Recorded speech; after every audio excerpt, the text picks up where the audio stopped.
It's not necessarily that these technologies like lithium ion batteries versus hydrogen fuel cells, they are competing with each other, but actually by looking at both the technologies, we can electrify more of the transportation solutions in a shorter timeline.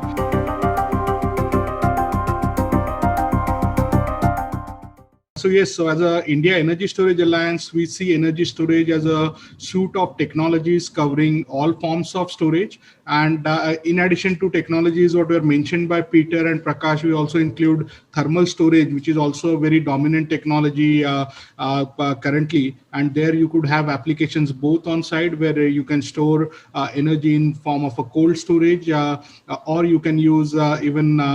heat storage and use it to augment even thermal power plants or combine it with other forms of storage technologies like compressed air energy storage. And apart from a lot of time when we talk about energy storage, we focus on electricity storage, but actually if we really want to achieve the goals what Peter mentioned in terms of the climate change and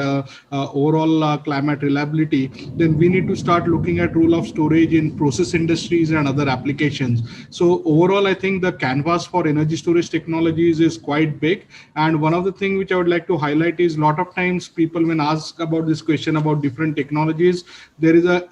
unintended perception that there is a competition between just these storage technologies. But our view is that actually all these storage technologies together can help us moving towards a cleaner and greener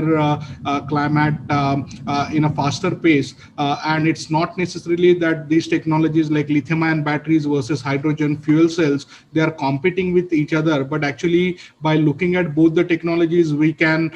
electrify more of the transportation solutions in a shorter timeline. And then ultimately over next 10 years, the market will decide which technologies end up dominating, or if there is a clear segregation between different market segments where different technologies would come in. And Peter also made one very good point that apart from right now, a lot of the discussion about storage technologies is for technologies which is storing energy for from minutes to maybe few hours. But if you're really moving towards the goal of getting 50% or even 100% renewables, as many of the countries or regions are talking about, then we also need to start looking at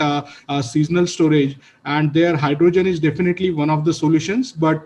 we are actually quite excited that there are many other technologies like metal air technologies or liquid metal technologies or electrothermal technologies, which are looking at now, especially focusing on beyond 10-hour kind of a storage and looking at price points which are somewhere in like tens of dollars, so below $50 per kilowatt hour, which has been sort of a barrier where for last almost like 150 year, around $90 was the price point where lead acid batteries ended up stabilizing, and further price reduction was not there. So there is a lot of investment happening on research to try to look at new materials, new forms of technologies